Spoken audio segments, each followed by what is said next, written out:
برحمتك يا أرحم الراحمين وصلى الله على سيدنا محمد وعلى آله وصحبه وسلم والحمد لله رب العالمين.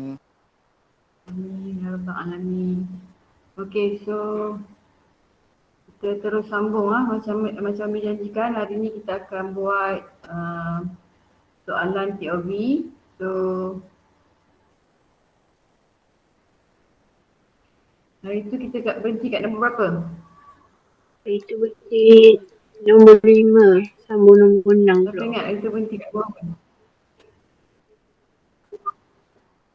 Okey.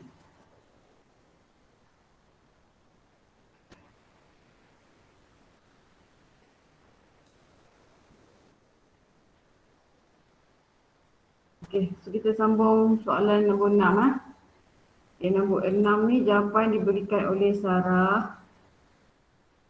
Nombor 6. Okey, soalan nombor 6 ni tajuk apa ni?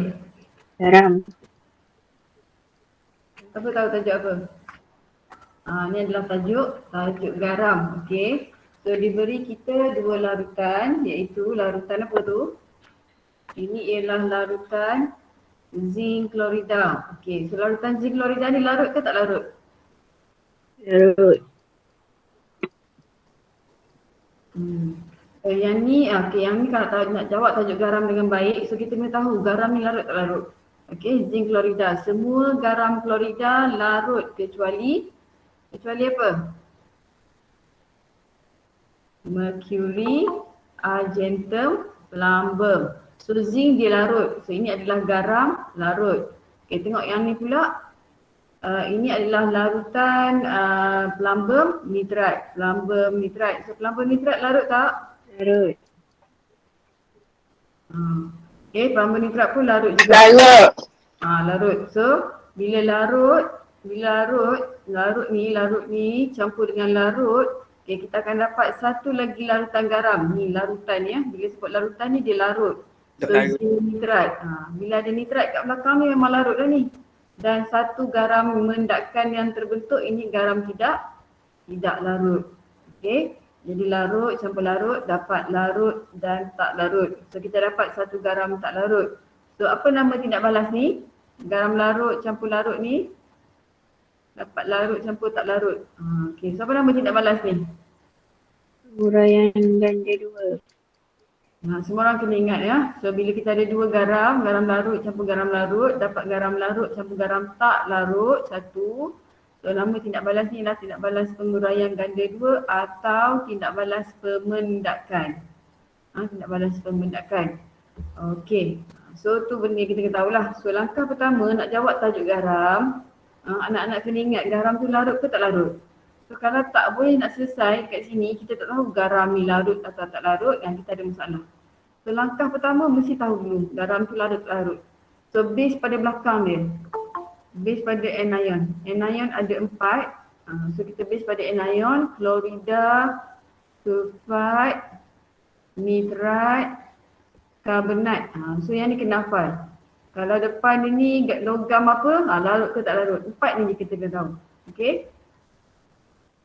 Okey, soalan tanya, namakan tindak balas penghasilan garam P. So, garam larut dan garam tak larut. So betul tak jawapan itu, garam larut, garam tak larut? Patutnya jawapan dia, namakan tindak balas. So kita kena bagi tahu nama tindak balas ni. So jawapan ni ialah tindak balas penguraian ganda 2 atau tindak balas pemendakan. Boleh jawab dua-dua. Okey. So nama tindak balas ni kita kena bagi tahu nama. Macam tindak balas peneutralan, tindak balas pemendakan, okey. Tindak balas penyesaran. So kalau yang ni larut campur larut, dapat larut campur tak larut ni, ini adalah tindak balas. Sama ada nak sebut penguraian ganda 2 atau tindak balas pemendakan. Okey, soalan yang kedua, nyatakan ketelarutan garam P dalam air. So kita tengok dah P ni. So, bila kita tahu ini adalah tindak balas penguraian ganda 2, larut campur larut dapat larut campur tak larut. So garam itu ialah garam tidak larut dalam air. Okey, garam tidak larut dalam air. Tengok mendakan putih ni, kalau Sarah jawab gini, ini pemerhatian.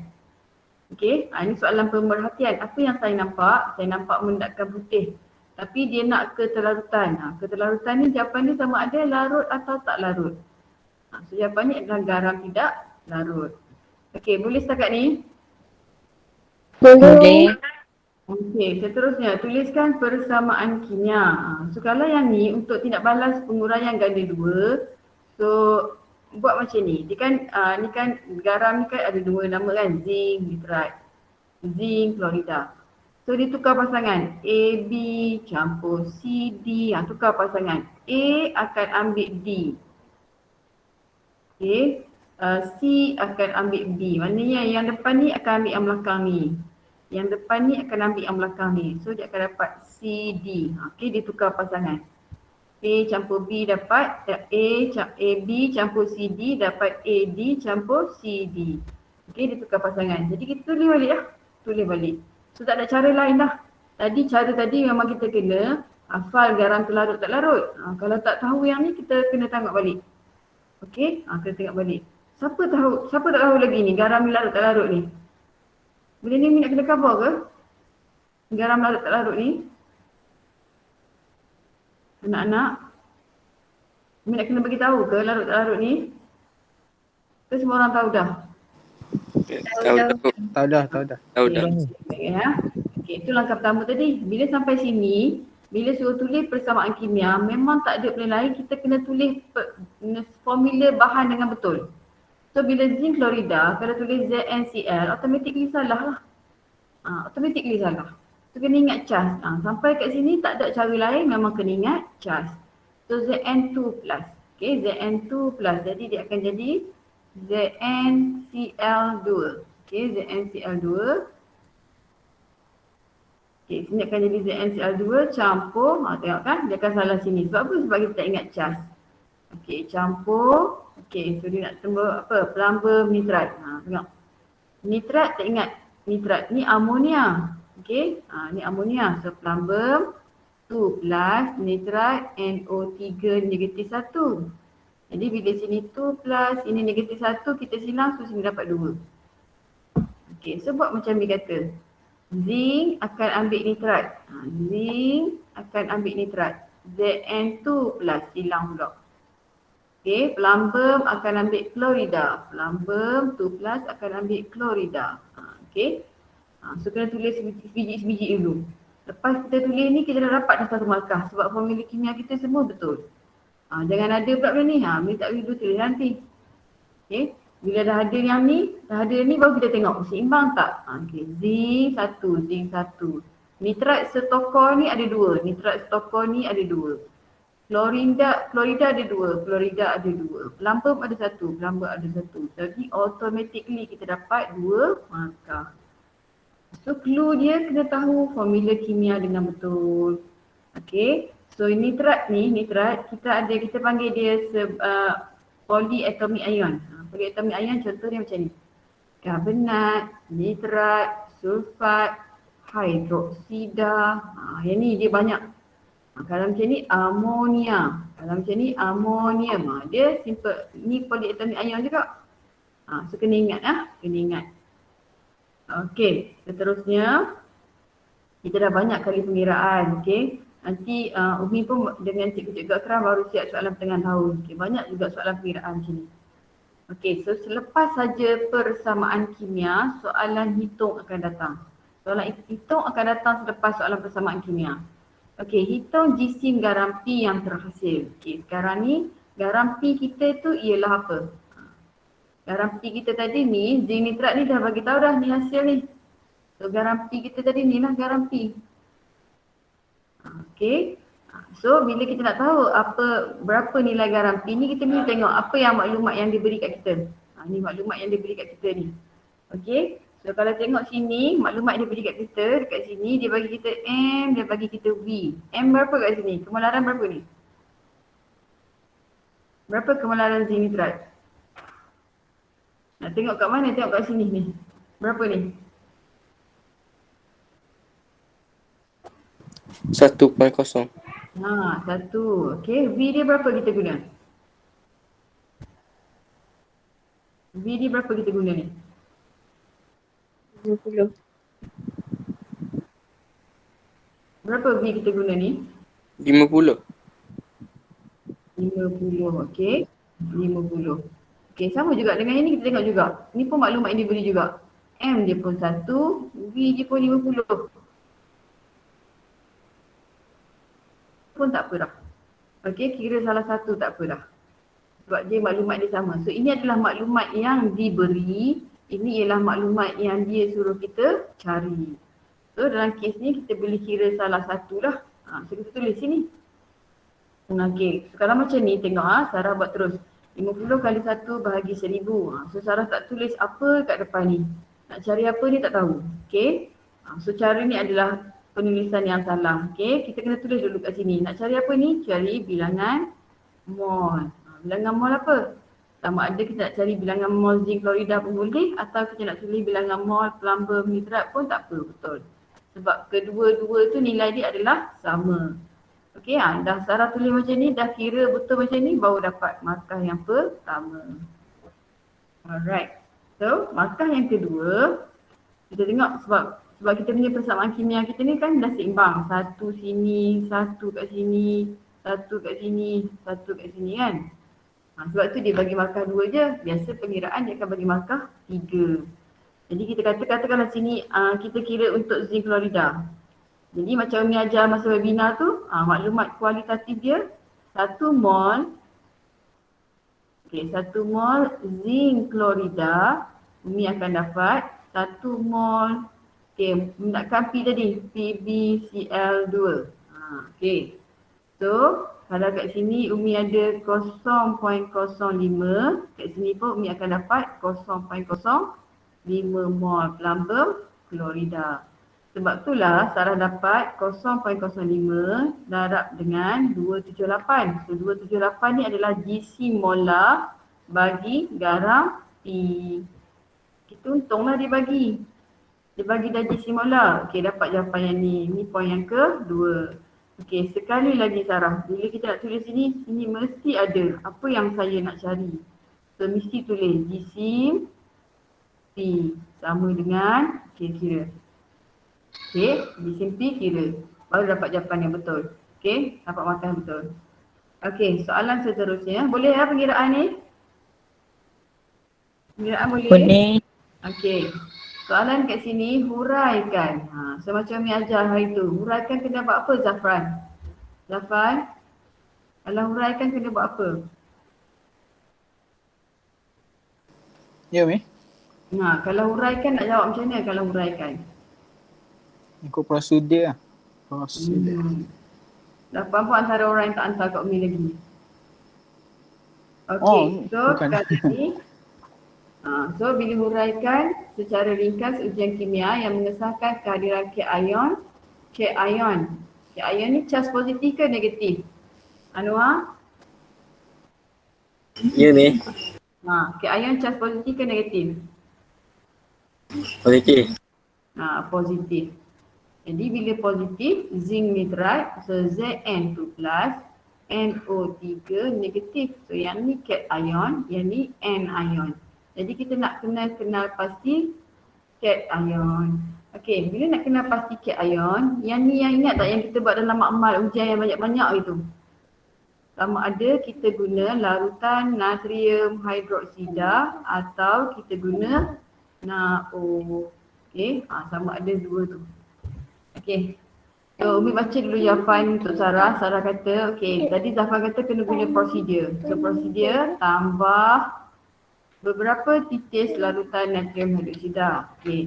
So yang ni bila kita nak guna yang ni kita buat dalam tabung uji. Okey, bila kita guna tabung uji, beberapa titis ni lagi sesuai kalau kita ganti dengan 2 cm padu. Okey, tambah 2 cm padu larutan natrium hidroksida ke dalam larutan zinc nitrat. Okey. Apa yang macam tak kena sikit ni? Prosedur ni macam tak kena sikit. Apa masalah dia ni? Boleh tak prosedur kita mula-mula je dengan kata kerja kita tambah? Sesuai tak? Sesuai tak? Asal-asal dia masuk makmal terus tambah. Boleh tak? Tak. So ini langkah pertama kita kat sini. Sediakan bahan. Radas lah. Tak payah sediakan bahan, okey. Sebab dia markah dia 3 je kat sini. Okey, tak payah sediakan bahan. Sediakan bahan bukan masuk dalam prosedur. Okey. So macam ni, langkah pertama kita ialah kita mesti tuang dulu larutan zinc ni dalam tabung uji. Okey, tuang. So patutnya kita punya, sebab kita nak test ion zinc, mesti ada ion zinc tu dalam ni. Jadi tuang 2 cm padu larutan zinc nitrat ke dalam tabung uji. Okey, bila dah ada 2 cm padu larutan zinc nitrat dalam tabung uji, baru tambah. Okey, tambah 2 cm padu larutan natrium hidroksida. Sekejap kita tengok apa yang salah tulis. Jika terdapat melekat putih, mungkin zinc, okey. Tambah larutan, okey. Jika terdapat, okey. So jawapan ni adalah kurang tepat. Kenapa jawapan ni kurang tepat? Siapa boleh jawab?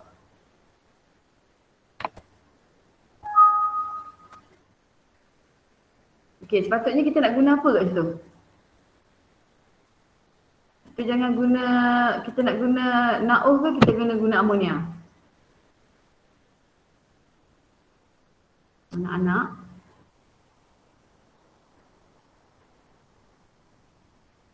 Okey. Sekejap, kami stop present sekejap. Okey, nanti kita sambung yang tu. Sekarang ni kita ada 35 orang, 34 orang lah termasuk Umi. Okey, sebelum Umi sambung yang tu. Okey, so dah banyak dah ni. Okey. Umi nak minta tolong siapa dah? Sekejap ya, nanti kita sambung balik sebab tadi sikit tadi. So Umi nak minta tolong. Okey, Afifah ada? Afifah? Ada. Okey. Sebab tadi sikit waktu masuk lalu. Okey. Umi nak Afifah bagi tahu sikit dapatan pasal webinar baru ni, Afifah. Boleh. Okey. Teruskan Afifah. Masa webinar itu Umi cover panduan menjawab getah 2. Yang pertama, kita kena fahamkan soalan yang dia bagi tu supaya boleh guna untuk jawab soalan. Lepas tu, kita kena pastikan kata tugas bagi setiap soalan tu. Contoh kata tugas dia, nyatakan, apakah, namakan dan tulis. Kata tugas ni dia kena bagi jawapan yang ringkas je dan nama tu mesti eja. Yang kata tugas yang lain, nyatakan dan tuliskan pemerhatian. Kalau kata tugas yang ni kita kena tulis apa yang dikesan oleh diri kita. Contohnya benda yang kita lihat. Kata tugas yang lain, nyatakan maksud bagi ataupun takrifkan. Yang ni kena bagi maksud dengan tepat. Lepas tu mesti ada subjek dan predikat yang betul. Lepas tu kalau tuliskan persamaan kimia, dia mesti tulis formula kimia, bahan dan hasil yang betul. Lepas tu kena seimbangkan persamaan tu. Lepas tu hitungkan, kena tunjuk jalan pengiraan. Lepas tu jawapan akhir tu mesti ada unit yang betul. Kata tugas yang lain, lukiskan susunan elektron. Kata tugas yang lepas tu melukis gambar rajah dan susunan radas mengikut berfungsi dan berlabel. Contoh berfungsi, tidak bocor dan tersumbat. Contohnya gabus tu dok masuk ke dalam. Contoh berfungsi yang lain, alat yang perlu disokong harus gunakan kaki retot. Kalau berlabel, dia kena bahan dan hasil dilabel. Mengikut formula dan nama bahan tersebut. Yang lain, alat radas utama kena label. Lepas tu proses pemanasan perlu melukis anak panas ke atas dan dilabel sebagai dipanaskan. Kalau kata tugas dibandingkan dan bezakan, dia perlu beri kedua-dua persamaan dan perbezaan. Kalau kata tugas bandingkan, kita kena bagi tahu perbezaan je. Kata tugas terangkan dan jelaskan, perlu bagi alasan untuk menerangkan. Kalau kata tugas huraikan ujian kimia, perlu bagi prosedur dan pemerhatian. Prosedur tu kita kena letak kata kerja, contohnya panaskan, bilas dan keringkan. Kata tugas untuk huraikan satu eksperimen, kita kena tulis prosedur mengikut tertib yang betul. Itu je. Okey, terima kasih Afifah. Bagus ya. Okey, bagus. So, setakat ni je lah. Lepas ni Umi tak update dah yang tak hantar dapatan webinar baru ni. So, Umi harap boleh tengok sendiri. So, Umi pun tak nak update dah. Okey, cukup sampai situ. Okey. So, Umi nak tanya, Yahya ada? Yahya? Ada ni. Okey, Yahya. Kata tugas yang Afifah sebut tadi tu, kalau kat soalan dia dekat mana? Biasanya dia dekat mana? Peta 2. Okey, kertas 2. Untuk soalan kecil tu biasa dia dekat mana? Soalan nyatakan, tuliskan persamaan kimia. Dia dekat mana biasanya? Biasanya ada dekat soalan yang pertama. Satu nombor. Dia mesti ada dekat permulaan soalan. Jadi masa webinar baru ni sebenarnya Umi ambil peluang tu untuk memenuhi apa yang AP minta masa PP dia ada. AP ada? AP? Ada. Okay, AP kata teknik menjawab. Tu sebenarnya adalah teknik menjawab kertas 2. InsyaAllah nanti kalau ada peluang, kita buat pula teknik jawab kertas 3. So kertas 2, konten yang kita pelajari. Tapi kalau tak ada teknik yang betul, susah untuk dapat markah. Jadi beza orang yang ada konten tak ada teknik, nak skor A, nak skor A+, orang konten A minus. Tapi dengan teknik yang betul, dia boleh pergi pada A. Teknik dekat C+. Kalau dekat konten dekat C+. Tapi kalau dia ada teknik yang betul, dia boleh pergi dekat B. Sayang kalau tak ada teknik yang betul. So cukup sampai situ. Yang masih belum update ada lagi tu. Masih boleh tengok lagi webinar tu. Bukan untuk hantar pada Umi, tapi untuk dia buat sendiri. Peluang ni bukannya datang selalu. Terima kasih Afifah dengan Yaya. So kita sambung. So hari ni kita ada 36 orang. So Ikram ada? Ikram ada? Ada. Ikram ada? Ada. Ikram ada. Haziq ada? Haziq ada? Ya Haziq tak ada. Ada. Haziq ada. Okey, PK ada?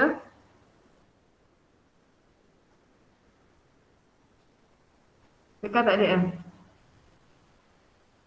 Ada, Mi, ada. Ada. So siapa yang tak ada ni? Daud tak ada? Daud tak ada kan? Daud tak ada. Lagi siapa lagi tak ada ni? Nurul ada? Nurul Atirah? Ada Umi. Ada, okey. Zul ada Zul? Zul ada. So siapa yang tak ada ni? Fatonah tak ada lagi. Syazwan ada? Ada, Mi. Siapa yang tak ada? MB1 siapa yang tak ada ni? Tanah ada Umi. Tahu ada. Ada siapa yang tak ada ni? Tahu ada. Sabri. Sabri Daud. Cukup 2 orang ke tak ada ni?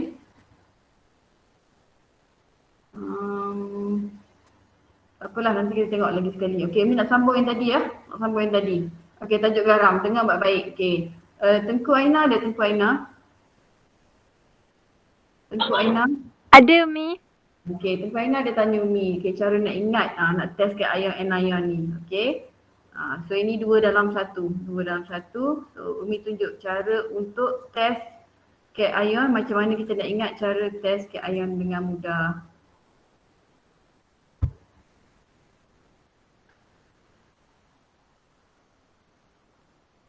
Okey,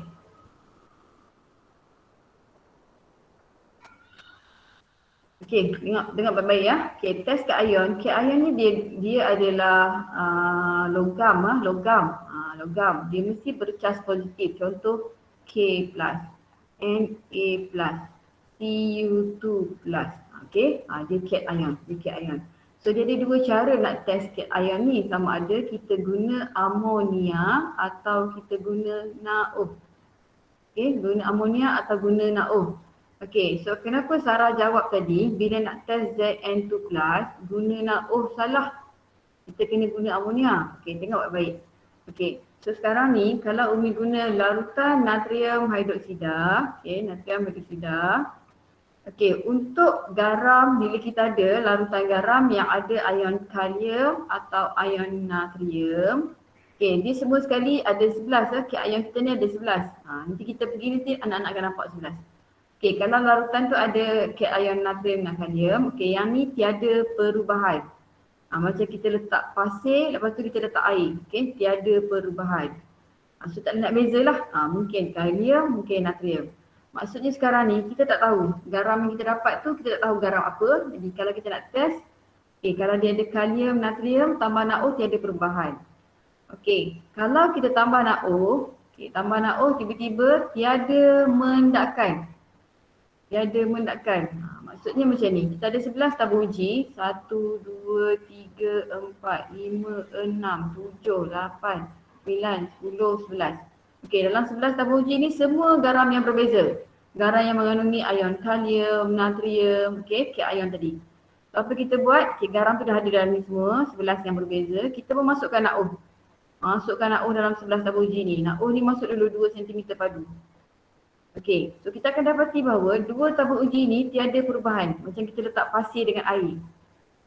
Faham tak? Pasir dengan air boleh bayang kan? Tiada perubahan kan? Boleh bayang tak? Okey, yang tu sama ada kalium atau natrium. Okey, kalau kita tengok satu je tabung uji ni dia tiada mendakkan. Okey, tiada mendakkan. Maksudnya macam kita letak gula dengan air kita kacau, tiada mendakkan. So tiada mendakkan ni dalam ni ada ion amonium. Ini kena ingat, ion amonium. So sekarang ni daripada 11 tolak 2 tinggal 9 tolak 1 tinggal 8. Maksudnya yang ke 88 ni ada mendakkan lah. Yang tak ada mendakkan ni satu je. Okey, daripada 8 tabung uji ni dia akan ada 3 tabung uji yang mendakkan dia ada warna. Okey, yang pertama mendakkan tu warna biru. Okey, kalau warna biru ion apa yang hadir? Kuprum. Kuprum 2. Kalau warna hijau apa mendakkan? Kalau mendakkan warna hijau apa ion yang hadir? Ferrum. Kena ingat ferrum 2 sebab ferrum saja salah. Okey, kalau mendakkan satu lagi warna perang. So kalau perang mendakkan perak, ion apa yang hadir? Ferrum 3. Okey, warna karat tu. Warna karat ferrum 3. Jadi sekarang ni daripada 8 tabung uji yang ada mendakkan tadi, 3 ni kita boleh beza. So kalau sini mendakkan biru, confirm dalam ni ada ion kuprum 2. Kalau yang ni warna hijau, confirm dalam ni ada ion kuprum 2 tadi. Yang ni ferrum 2, kalau perang, ferrum 3. So kita ada lagi 5. Yang ni yang Sarah tulis tadi. Mendakkan putih tadi. Okey, so 5 ni dia sini semua mendakkan putih. Macam kita ukur tepung dengan air, dia ada mendakkan putih sini bawah ni. Okey, daripada 5 tabung uji ni, so anak-anak ingat pizza. Pizza, kita tak ada MACD, kita ada MACC. Pizza, MACC. Pizza larut, MACC tak larut. Pizza larut, MACC tak larut. Maksud dia ialah, bila ada mendakkan putih ni, kita tambah NaOH berlebihan. Tadi tambah 2 cm padu je. Okey, tambah berlebihan, tak perlu ada unit. Maksudnya kita tambah jangan sampai dia melimpah. Ayat dia pun tambah NaOH sehingga berlebihan. Okey. Tadi semua ni ada mendakkan putih. Berlebihan gini tak ada sukatan lah. Tak ada. Sebut je berlebihan. Maksudnya kita tambah tu jangan sampai dia terkeluar daripada tabung uji je lah. Jangan sampai melimpah. Okey. So tadi semua ni ada mendakkan putih ni. 5-5 ni ada mendakkan putih.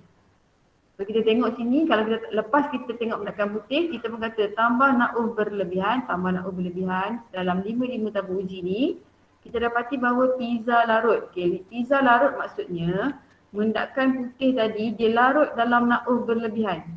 Daripada ada mendakkan tiba-tiba jadi tak ada mendakkan. Okey, macam air je lah, colourless. Okey, so pizza larut, Maxi tak larut. Tak larut ni maksudnya mendakkan putih tu tetap ada. Walaupun kita tambah NaOH sampai penuh dah, mendakkan putih tetap ada. So siapa di pizza? Pizza ni ialah plumbum, zinc, aluminium.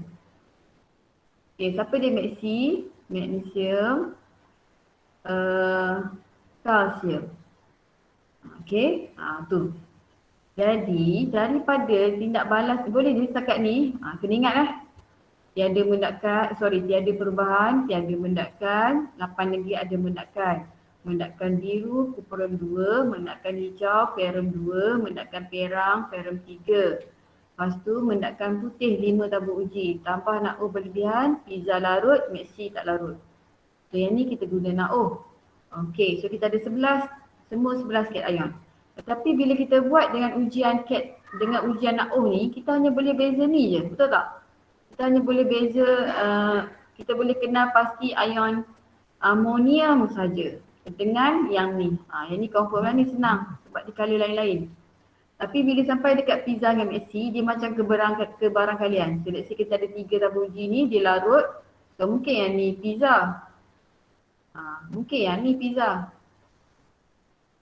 Okay, dia kebarangkalian. Mungkin dalam ni ada ion plumbum, mungkin dalam ni ada ion zinc atau mungkin dalam ni ada ion aluminium. Jadi dia tak sampai habis.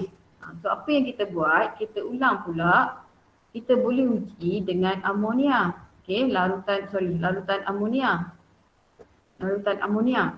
So sama juga 11 tabung uji. 1, 2, 3, 4, 5, 6, 7, 8, 9, 10, 11. Okay, 11 tabung uji. Okay, daripada 11 tabung uji tu sama juga. Kalau kita bubuh garam tadi, okay, ni pun masukkan garam yang berbeza tadi ya. Garam yang ada ion kalium, natrium, amonium, kupurum 2, ferum 3, ferum 2, plumbum, zinc, aluminium, magnesium, kalsium yang letak dalam ni kita tak tahu mana satu. Kita pun tambah larutan amonia. So kita dapati bahawa 2 tabung uji ni sama. Tiada perubahan. Yang tiada perubahan ni tetap sama. Sama ada di ion kalium atau ion natrium. Sebab tu jarang soalan tanya pasal ni. Okey. Tapi yang ni tiada mendakkan, yang ni satu saja. Yang ni tiada mendakkan ada 2. Bila kita guna amonia, yang tiada mendakkan ni ada 2. Iaitu, okay, yang ni tetap juga amonium, sama. Dan satu lagi kalsium. Okey, kalsium dia tidak ada mendakkan juga. Okey, tak ada mendakkan juga. Jadi kalau kita tengok sini, kita dah boleh beza tak ni? Ini kan kalsium kan, dia tak boleh beza dengan magnesium. Tapi kalau kita ambil 2 tabung uji ni, kita test dengan amonia, kita dapati bahawa 1 tabung uji ni dia tidak ada mendakkan. So kita dah boleh beza antara magnesium dengan kalsium. Okey, so 3 ni sama. Okey, 3 ni sama. Kalau biru, kupurum 2. Kalau hijau, ferum 2.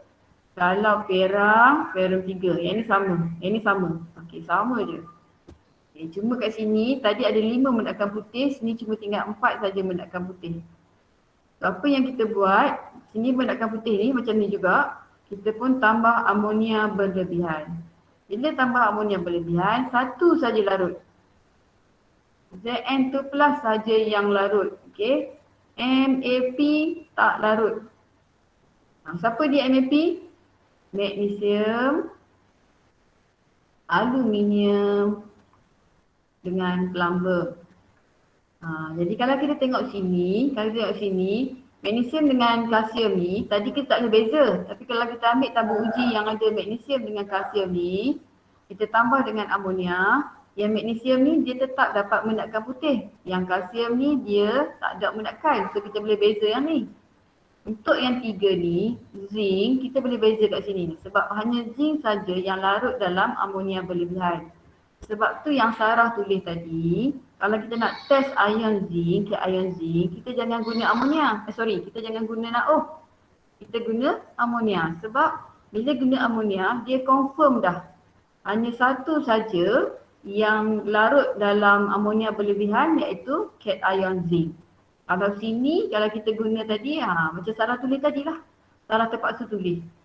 Okey, dapat mendapatkan putih tu mungkin ion plumber, mungkin ion zinc, mungkin ion aluminium, mungkin ion kalsium, mungkin ion magnesium. Tapi masih lagi tak boleh nak beza. Jadi kalau kita nak beza, kita guna yang ni. Okey. Lepas tu, sekarang ni kita dah boleh beza ion zinc. Jadi yang masih tak boleh beza ialah ion plumber dengan ion aluminium. Ion plumber dengan ion aluminium. Okey, yang lain dah boleh beza. Okey, dah boleh beza. So untuk beza dua ni, apa yang kita buat? Okey, kalau ion plumber dengan ion aluminium, kita nak kenal pasti dia. So kita guna NaOH pun tak boleh beza, kita guna amonia pun tak boleh beza. Kita tambah dengan larutan kalium iodida. Okey, kalium iodida. Kalau dalam tabur uji tadi ada ion plumber, so mendakan kuning terbentuk.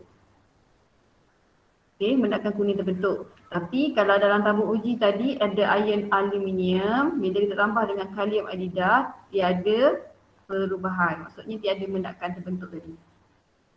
Jadi kita boleh beza antara dua ni. Jadi anak-anak kena tengoklah soalan tanya pasal apa. Kalau soalan nak kenal pasti ion cuprum, nak guna NaOH boleh, nak guna amonia pun boleh. Sebab memang confirm dah dia seorang-seorang. Cuprum, ferrum 2, ferrum 3 tak ada hal. Tapi kalau tengok zinc tadi, jangan guna NaOH. Sebab bila guna NaOH dia macam ke barangkalian, pizza larut, tak tahu mana satu. Tapi kalau kita guna amonia, confirm dah sebab dia seorang saja yang larut. Okey, dapat tak ni? Boleh tak? Boleh Umi. Okey, ni ulang balik. Ini adalah untuk test cation. Okey, cation. Ada 11 cation semua sekali. Ion kalium, natrium, amonium, cuprum 2, ferrum 2, ferrum 3, plumbum, zinc, aluminium, magnesium, kalsium. Okey, daripada 11 tabur uji ni kita boleh guna NaOH dulu. Okey, kita guna NaOH. Kita akan guna NaOH, kita akan dapati bahawa dua tabur uji ni tiada perubahan. Okey. Yang tiada perubahan ni ialah sama ada ion kalsium, ion kalium atau ion natrium.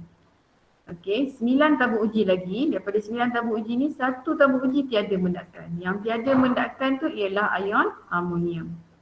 Okey, 8 tabur uji lagi ada mendakan. Daripada 8 tabur uji tu, 3 tabur uji mendakan ada kala. Biru, cuprum 2, hijau, ferrum 2, perak, ferrum 3. So kita ada 5 tabur uji yang mendakan di kala putih. So yang kala putih ni kita pun tambah NaOH berlebihan. Pizza larut, Maxi tak larut. Okay, maksudnya mendakan putih tu kekal. Untuk sohehkan lagi, okay, yang ni masih ada lagi yang cation yang kita tak boleh nak beza. Kita pun guna ujian dengan amonia. Okay, untuk guna amonia, yang pertama kita boleh beza dah antara magnesium dengan kalsium ni. Sebab bila kita guna amonia akan ada dua tabur uji yang tiada mendakan. So kalau kita guna yang ni, kita tetap sama jawapan dia. So satu lagi ni mesti kalsium.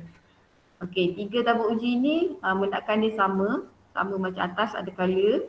Okey, lagi 4 tabur uji ni kita tambah amonia berlebihan, satu je yang larut. Mendakan putih larut iaitu zinc. 3 lagi MAP tak larut.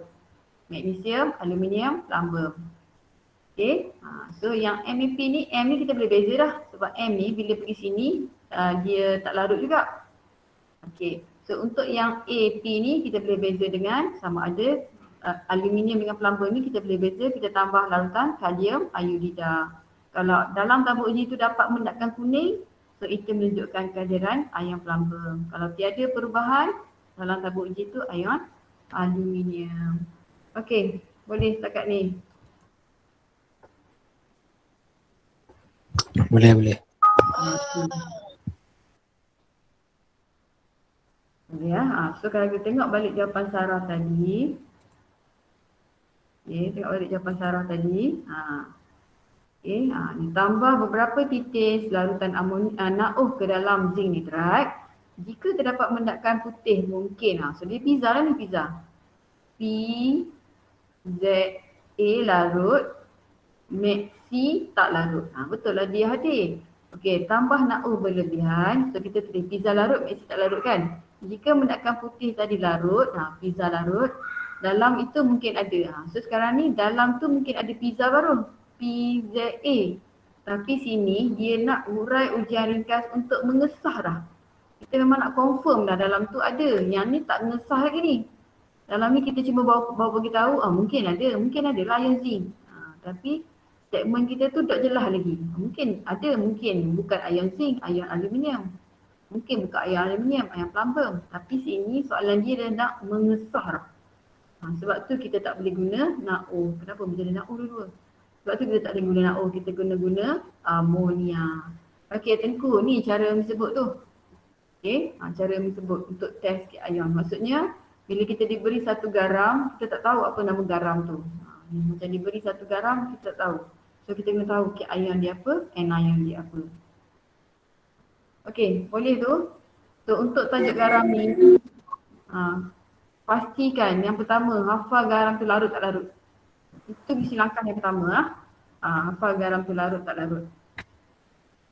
Okey, seterusnya sikit lagi. Saya pergi pada soalan ni. Okay. Saya buat banyak, janji dapat. Okey, kadar tindak balas. Okay, soalan nombor 7, kadar tindak balas. Okey, so boleh ya soalan nombor 6 tadi. Okey, seorang pelajar telah menjalankan 2 set eksperimen untuk menentukan faktor yang mengaruhi kadar tindak balas. Okey, masa yang diambil untuk mengumpul 40. So yang ni dia malar, dia nak kumpul 40 cm padu gas hidrogen direkodkan. Okey. So yang ni dia malar dah. So sekarang ni faktor dia, okey, yang ni faktor suhu adalah sama. Okey, masa yang diambil itu berbeza. Yang ni 90, yang ni 30. Jadi kadar tindak balas mana yang tinggi? Set 1 ke set 2? Kadar tindak balas mana yang tinggi? Set 1 ke set 2? Satu. Set 1 sebab set 1 betul tak set 1 tinggi? Set 2 juga. Sebab ia Set 2 30. tinggi. Okay, kat macam mana kita tahu? Sebab sekarang ni masa untuk isi padu gas, okay, sama. Ni dimalarkan 40 cm padu gas hasil dia. Okay, tapi sekarang ni suhu dia malar. Maksudnya bukan faktor suhu. Tiba-tiba untuk set 1 ni masa yang diambil adalah 90. Kalau orang tu berlari 90 minit, 90 saat baru sampai. Yang ni 30 saat sampai dah. So yang mana kadar tindak balas tinggi? Set 2. Set 2, okay. Set 2 tinggi. Set 2 tinggi, kita tengok faktor. Okay, yang pertama kita tengok tadi bukan faktor suhu. Ada berapa faktor yang mengaruhi kadar tindak balas? 4. Okay. Faktor suhu bukan. So mungkin faktor yang kedua iaitu faktor saiz. Tengok saiz. Yang ni guna serbuk, yang ni pun guna serbuk. Faktor saiz ke? Bukan. Bukan juga. Okey, so faktor saiz bukan, faktor suhu pun bukan. Okey, faktor apa lagi yang tinggal? Kepekatan.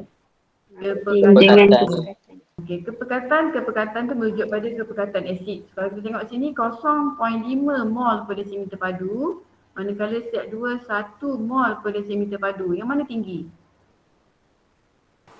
Set 2.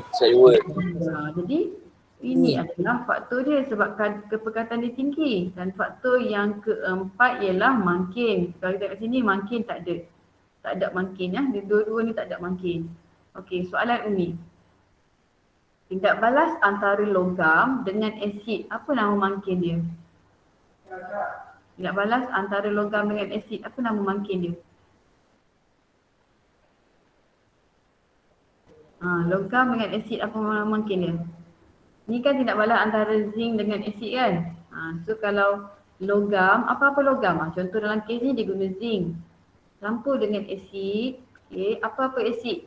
Tapi dalam contoh ni dia guna asid hidroklorik. Okay. Tindak balas antara logam dengan asid, okay, nama mangkin dia ialah larutan kuprum 2 sulfat. Tolong ingat, ni nama mangkin dia. Okay, larutan kuprum 2 sulfat. Mangkin dia kena ingat sebab setiap tindak balas yang berbeza, mangkin dia adalah berbeza. So, mengulang balik, tindak balas antara logam dengan asid. Logam dengan asid. Apa-apa logam, apa-apa asid. Nama mangkin dia adalah larutan kuperum 2 sulfat. Okey, so yang ni bukan juga. So faktor kita yang dia nak kaji ni ialah kepekatan. Okey, soalan tanya. Okey, ni yang kata tadi. Ni yang Sifah sebut tadi, nyatakan. Kalau nyatakan ni khabar ringkas. Tapi dia nak apa ni? Dia nak maksud.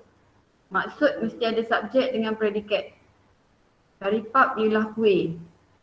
Okey, pokok ialah tumbuhan. Contoh. So, apakah maksud kadar tindak balas? So, kadar tindak balas ialah jumlah bahan. Okey, kadar tindak balas bukan jumlah bahan. Kadar tindak balas ialah pengukuran. Pengukuran perubahan. Kita nak ukur perubahan. Okey, kita nak ukur perubahan. Ini adalah subjek bagi kadar tindak balas. Semua kena ingat. Okey, kadar tindak balas ialah pengukuran perubahan. Sebab itulah bila kita nak ukur kadar tindak balas, kita mesti ukur perubahan yang kita boleh nampak. Contoh sini kita buat apa? Kita kumpul isi padu gas hidrogen. Sebab apa? Sebab kita tahu tindak balas antara asid dengan logam akan dapat apa? Sifat kimia asid. Asid tindak balas dengan logam akan dapat apa? Apa boleh ingat? Tindak balas asid dengan logam akan dapat sifat kimia asid. Asid tindak balas dengan logam dapat apa? Garam dan hidrogen. Garam dan air. Garam dan hidrogen. So, apa nama garam ni? Apa nama garam yang terbentuk ni? Zinc. Zinc. Klorida. Zinc klorida. Zinc klorida. Okey, campur hidrogen. Okey, sini kena tulis hidrogen. Tak seimbang, kita pun tambah 2 ni. Okey, so sekarang ni, sebab tu dia ambil gas hidrogen. Pengukuran untuk ukur kadar tindak balas, dia tak ambil garam. Sebab apa dia tak ambil garam ni? Sebab garam ni ialah garam larut. Garam larut, macam kita kucar natrium klorida dalam air. So kalau Umi kata, mana dia natrium klorida? Awak takkan nampak. Sebab garam tu garam larut. Jadi kalau gas hidrogen, dia terbebas dalam air tu, kita akan nampak gelembung gas dan kita boleh kumpul gas tadi tu. Sebab tu kita ambil yang ni, kita tak ambil yang ni. Okey, sebab tu sini kita kena khabar kadar tindak balas ialah pengukuran perubahan. Saya nak ukur perubahan. Saya nak ukur perubahan tu mesti nampak. Yang ni tak nampak, tak boleh buat. Okey, yang ni nampak. Dia gelembung gas tu nampak. Boleh ukur tak? Boleh. Sebab kita ukur dalam burette. Kalau yang ni dah tak nampak, tak boleh ukur. Jadi, pengukuran perubahan isi padu gas hidrogen per unit masa. Okey, so kalau macam ni, siapa jawab soalan Abu ni? Okey, Zafar nak jawab soalan ni. Okay, Zafar tulis sini, bahan atau hasil. Okey, bahan atau hasil ni dia umum. Kita nak tengok yang ni, dia dah nyata dah sini, dia kumpul gas hidrogen. Jadi, ni subjek. Okey, pengukuran perubahan, terus pergi. Pengukuran perubahan isi padu gas hidrogen per unit masa. Okey, ini adalah maksud kadar tindak balas. Kadar tindak balas ialah kita nak buat pengukuran. Tapi pengukuran yang kita nak buat tu mesti perubahan dalam tindak balas ni yang kita boleh nampak. Yang kita tak boleh nampak tak boleh. Okey, satu lagi. Ni kalau kita tengok hasil. Kalau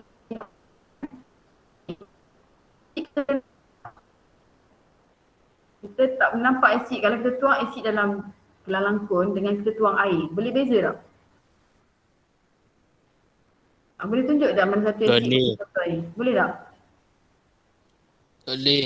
Tak boleh. Jadi yang ni pun tak boleh juga. Tapi kalau zinc ni, boleh nampak tak zinc dalam kelalangkun tadi? Boleh tak nampak bila kita buat zinc dalam asid tadi? Boleh. Zinc. Kita letak zinc dalam asid. Boleh nampak tak zinc? Kelalangkun ni, kita pun tuang asid. Asid ada dalam ni. Lepas tu kita letak zinc. Boleh nampak tak zinc ni? Boleh. Tapi, yes, boleh nampak. Saya boleh nampak, saya boleh nampak. Saya boleh nampak. Saya nak ukur ni macam mana? Tak bolehlah ukur guna isi padu. Yang ni kita kena ukur kira jisim. Jadi kalau Umi nak kira yang ni, Umi akan kata pengukuran perubahan jisim zinc per unit masa. Jisim zinc per unit masa. Yang beza dia, kalau Umi ambil jisim zinc, yang ni akan berkurang ke bertambah? Kalau Umi ambil pengukuran perubahan jisim zinc, dia akan berkurang ke bertambah? Berkurang. Panjang tak Berkurang. bagus. Dia akan berkurang sebab dia adalah bahan kita guna. Tapi kalau Umi ambil isi padu gas hidrogen, dia berkurang ke bertambah? Kalau isi padu gas hidrogen ni, dia berkurang ke bertambah? Dia mestilah bertambah sebab dia adalah hasil. Kurang. Kalau kita guna jisim zinc, dia akan berkurang. Kat sini pun tak faham lagi tu. Berkurang. Kita tengok sini balik.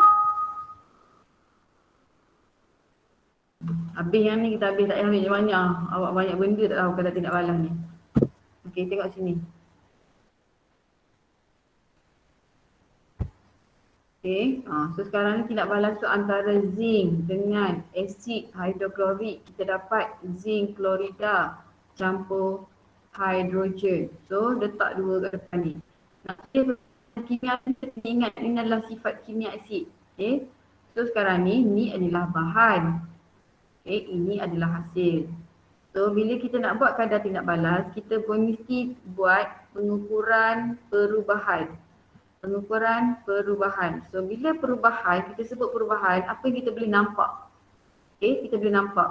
Okey, kalau kita tengok hasil, kita tak boleh ambil zinc klorida untuk buat pengukuran sebab zinc klorida ni kita tak nampak. Okey, cara dia ambil zinc klorida, ambil natrium klorida tu bola air. Kita tak nampak zinc klorida. Okey, tapi kalau gas hidrogen ni kita akan nampak sebab hasil dia akan jadi gelembung gas dan kita boleh kumpul dalam burette. So yang ni boleh. Jadi kalau yang ni kita pun kata pengukuran perubahan kita mesti sukat isi padu. Parameter dia isi padu gas hidrogen per unit masa. Okey, bila kita nak buat isi padu gas hidrogen per unit masa, kita plot isi padu lawan masa. So graf ni dia akan naik. Sebab apa? Sebab isi padu gas hidrogen ni semakin bertambah. Faham tak? Sebab ni adalah hasil kita nak. So isi padu gas hidrogen semakin bertambah. Tapi kalau Umi ambil bahan, asid kita tak ada tengok. Sebab asid ialah bahan kimia yang mengayon dalam air untuk menghasilkan ion hidrogen. Awak bukan boleh nampak ion hidrogen. So kita tak boleh ukur yang ni. Tapi kalau zinc kita boleh nampak. Okey. Dia tetap juga pengukuran perubahan. Tapi parameter dia mesti jisim lah. Maksudnya tindak balas tadi kita kena timbang. Kita letak atas penimbang elektronik. Okey, jisim zinc per unit masa. Tapi kalau kita guna kita punya graf kita jisim zinc lawan masa, jisim zinc ni akan berkurang sebab dia adalah bahan. Okey, dia adalah bahan. So kita guna dia. So graf dia akan dapat gini ya, jisim tu akan berkurang. Kalau macam ni dia hasil gas tu akan bertambah. Okey, kenapa dia malar? Sampai satu ketika tindak balas sudah selesai. So ini adalah isi padu yang kita dapat. Kalau yang ni pula, dia tak akan sentuh garisan bawah ni. Sebab zinc ni biasanya kita guna dia berlebihan. Okey, so kadar tindak balas ada dua lah. Sama ada nak ambil makna ni atau makna ni. Sebab tu tadi Zafan dia tulis pengukuran perubahan hasil atau bahan. Dua-dua ni betul. Tapi dalam soalan tadi jelas-jelas dah yang diukur tu adalah isi padu gas hidrogen. Jangan dah ambil yang ni, ambillah yang ni. Okey, faham tak tu? Faham tak? Faham. Dah dalam lama dah. Tak kena nak pergi dah. Okey, kejap. Sikit kena ambil dah. Okey, so selesai kat situ. So dapat makna. Okey, nyatakan satu faktor. Okey, dia nak nyatakan satu faktor. Dia macam Afifah cakap, nyatakan markah satu je. Nak nyatakan apa? Nyatakan faktor. So, kita dah khabar tadi, kepekatan. Kalau kepekatan kena sebutlah kepekatan asid. Jangan sebut kepekatan saja. Ataupun tulis kepekatan bahan pun salah. Sebab bahan tu mungkin juga zinc. Zinc tak ada kepekatan. Zinc size. Okey, itulah tulis macam ni baru markah ni betul. Okey, persamaan kimia macam disebut tadi lah. Okey, so kena tahu dulu zinc klorida. Yang ni pertama sekali kita kena tahu. Asid tindak balas dengan logam dapat garam dan hidrogen. Tulis hidrogen dulu. Dan garam tu mesti formula kimia yang betul. Okey, lepas tu seimbang. Dah banyak kali dah buat yang ni. Kalau masuk teori nanti, tak nak salah lah. Tapi tak ada cara lain. Okey, cara dia kena ingat dulu. Kena ingat ni tindak balas antara sifat kimia asid dan yang kedua kena ingat charge. Okey, hitung kadar tindak balas purata. Okey, kadar tindak balas purata, cara nak hitung ni ialah isi padu bahagi dengan masa. Okey, isi padu bahagi dengan masa. So ambil je lah. Isi padukan hidrogen tadi dia bagi dalam soalan 40. Bahagi dengan masa nak set berapa? Set 1. Ambil set 1. 90. Kalau dia nak set 2, jawapan dia 40 bahagi dengan 30. Okey. So kat sini kalau dapat banyak-banyak, okey, untuk yang ni kita guna 3 tempat perpuluhan. Contohnya dapat 0.33333. Guna 3 tempat perpuluhan. 0.333. Okey. Dan unit yang betul. Sebab tu kita kata tadi, kalau soalan hitung, tunjuk cara, jawapan akhir mesti ada unit. So jawapan dia sini, ambil sini. Sentimeter padu per saat. Sentimeter padu per saat. Okey. Okey. So sentimeter padu per saat selesai kat sini. Okey. So seterusnya, ni. Sebab kata tadi, banding. Okey. Banding mesti ada lebih-lebih tadi. Okey. Banding kadar tindak balas set 1 dan set 2. Okey, so kalau tengok tadi set 1, set 2, Umi kata dah tadi, kadar tindak balas mana yang tinggi? Set 2 kan? Jadi jawapan kita, kadar tindak balas set 2 lebih tinggi berbanding set 1. Okey, dia dapat 1 markah. Baru selesai yang banding, kita tak selesai lagi yang terang. Okey, so sini Umi nak kata, kalau guna istilah cepat, jawapan ni adalah salah. Kadar tindak balas tak boleh guna cepat, lambat. Kita kena guna tinggi atau rendah. Masa yang diambil. Kalau macam ni boleh. Masa tindak balas mana yang cepat? Set 1. Set 2, betul. Kalau masa, cepat lambat. Kalau kadar tindak balas, sebab kita dah kira ni kadar tindak balas. Kadar tindak balas kita kira macam ni tadi. So kita tak boleh kata cepat. Jadi kita kena gambar tinggi atau rendah. Jadi jawapan macam ni dah betul tapi istilah pula salah. Jadi kadar tindak balas set 2 lebih tinggi daripada set 1. Okey. So soalan tugasan dia terang mengapa terdapat perbezaan. Okey. Terang pula kenapa terdapat perbezaan ni. Okey. So bila kita nak terang, kita mesti sebut kat sini. Okey. Set 2 ni kadar tindak balas dia tinggi sebab apa? Okey. Sebab apa? Jadi sebab dia adalah sebab apa? Sebab apa set 2 tu kadar tindak balas dia tinggi? Kepekatan asid.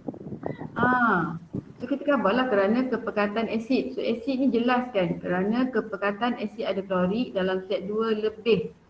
Lebih apa ni? Lebih tinggi. Lebih tinggi daripada set 1.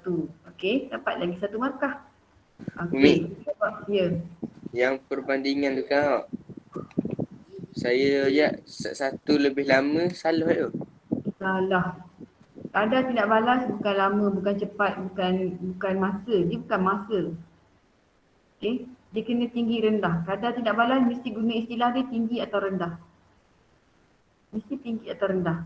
Cepat lambat ni masa. Soalan tak tanya masa. Soalan tak suruh banding masa. Soalan suruh banding kadar tindak balas. Kadar tindak balas kita dah kira macam ni tadi. So dia merujuk kepada 0.44 cm padu per saat. So takkanlah 0.44 cm padu per saat ni lambat atau cepat. Dia adalah tinggi atau rendah. Kecuali lah soalan kata bandingkan masa. Barulah kita boleh kata cepat atau lambat. Bandingkan masa set 1, set 2. Set 2 lebih cepat. Set 2 lebih lambat. Set 1 lebih lambat. Okay, boleh tu? Boleh ya? Boleh. Okey, so kita pergilah sebab dia terang. Tadi Afifah kata dah, bila kita nak terang, kita mesti sebut dengan jelas fakta dia. Jadi dalam kes ni, soalan tanya, apa kadar tindak balas set 2 lebih tinggi daripada set 1?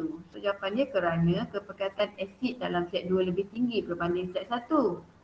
Okey, so dapat dah markah lagi 1, markah yang kedua, markah dia 3. So bila kepekatan asid ada klorik tinggi, apa yang tinggi sebenarnya dalam tu? Kena ingatlah, kalau kepekatan asid ada klorik tinggi, apa yang tinggi dalam tu sebenarnya? Kena patah balik pada makna asid. Asid ialah bahan kimia yang mengayon dalam air untuk menghasilkan ion hidrogen. Jadi, bila kepekatan asid tinggi, apa yang tinggi sebenarnya? Kadar tindak balas. Betul dah, kadar tindak balas ada dah sini sebenarnya. Bila kepekatan asid ni tinggi, apa yang tinggi dalam dia? Ion hidrogen. Ion hidrogen. Itulah jawapan dia. Jadi, kita tulis sini. Ni poin ketiga. Poin ketiga. Jadi, poin pertama tadi kepekatan tinggi. Jadi, poin kedua, bilangan ion hidrogen per unit isi padu. Ni kena cover semua ni. Okey, bilangan ion hidrogen per unit isi padu set 2 lebih tinggi daripada set 1. Ni markah yang ketiga. Explanation jadi. Kita nak pegang lagi. Kita cover sini belum boleh kita cover kadar tindak balas set 2 ni lebih tinggi daripada set 1. Ikut je step ni. Banding dulu. Okey, banding kadar tindak balas set 2 lebih tinggi daripada set 1. Terang. Sebab apa jadi gitu? Oh, sebab kepekatan asid dalam set 2 lebih tinggi daripada set 1. Jadi kalau kepekatan asid tu tinggi, apa yang tinggi? Bilangan ion hidrogen per unit isi padu dalam set 2 lebih tinggi daripada set 1. Okey, dapat 3 markah kat sini. Kalau tak tahu explain pun tiba-tiba kurang-kurang awak dah dapat dah yang kepekatan ni. Okey, akhir sekali. Cikgu boleh tulis Umi. Ya. Ion hidrogen tu boleh tulis H+ gitu kan? Boleh. Kalau nak tulis H+ boleh tapi make sure H+ lah. Jangan tulis gini salah ha. Nak eja pun tak apa. Okey, boleh, tak ada hal. Okey, boleh ni? Okey, boleh. Okey, sebab dia terang je, dia tak base pada teori pelanggaran. Soalan essay nanti baru ada teori pelanggaran. Jadi yang ni dia cuma nak faktor dengan explanation pada faktor saja, 3 markah. Okey, soalan terakhir. Seorang pelajar telah mengulangi eksperimen set 1 dengan menambahkan ni. Apa tadi ni? Bila Umi kata tadi ni adalah apa? Mungkin. Mungkin. Okey, mungkin bagi meningkatkan kadar tindak balas. Tengok dia tak kata mempercepatkan kadar tindak balas, dia kata meningkatkan kadar tindak balas. Okey. Pada pendapat anda, adakah dia membuat keputusan yang betul? Okey, terangkan jawapan anda. Okey, betul tak keputusan budak tu? Ya. Ya, dapat 1 markah. Okey. Pada pendapat anda, adakah murid anda membuat keputusan betul? Ya, dapat 1 markah. Okey, terang pula. Terang kita tengok markah. Oh, 1 markah je lagi dia nak. So, terang untuk 1 markah sudahlah. So, kita berkata kerana kumpulan bersulfat bertindak sebagai mungkin yang akan mengurangkan kadar tindak balas ke? Meningkatkan. Yang akan meningkatkan kadar tindak balas. So, markah dia kat sini sebenarnya. Ni markah dia sebenarnya. Tapi, apa yang Zafan buat ni, dia tulis, kalau dalam SPM dia tulis wrong, cancel, right. Betul, tapi yang ni salah. Jadi wrong, cancel, right. Bila mungkin dia tak mengurangkan kadar tindak balas, dia meningkatkan kadar tindak balas. Jadi jawapan kat sini, ya. Kuprum bersulfat bertindak sebagai mungkin untuk meningkatkan kadar tindak balas. Okey. Tenaga pengaktifan betul. Tapi Zafan guna salah. Nanti minta terang ini pula. Okey. Kalau kita tulis sampai bertindak sebagai mungkin saja. Betul dah. Ini je dia nak. Ini je dia nak. Soalan ni kalau kita sebut pula bawah ni untuk meningkatkan kadar tindak balas, sebenarnya kita repeat balik soalan. Kita repeat soalan ni. Okey. Boleh. Betul tak jawapan 8? Mi. Apa dia? Betul tak jawapan 8 kali dia tulis panjang itu? Okey, kalau tulis panjang itu kan ada salah. Jawapan ni salah sebab Zafan ulang benda yang salah ni, mengurangkan kadar tindak balas. Kalau Zafan tulis sini meningkatkan kadar tindak balas, jawapan jadi betul. Tapi kalau Zafan tulis sini, jawapan ni adalah salah. So Zafan cuma dapat 1 markah sudah kat sini. Jadi wrong, cancel, right. Statement yang salah menyalahkan statement yang betul. Faham tak? Faham. Okey. So, itu saja untuk malam ini.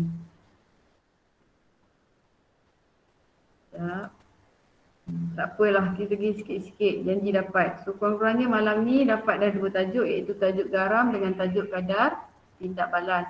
Sekadar tidak balas pun tadi tu kita cuma pergi penerangan, kita belum pergi pada teori pelanggaran.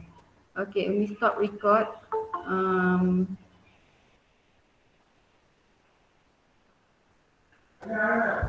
Okay, siapa yang tak datang malam ni ya? Anak-anak? Siapa yang tak ada malam ni? MB2 ada belaka ni. MB2 ada belaka? MB2 ada belaka maksudnya MB1 lah.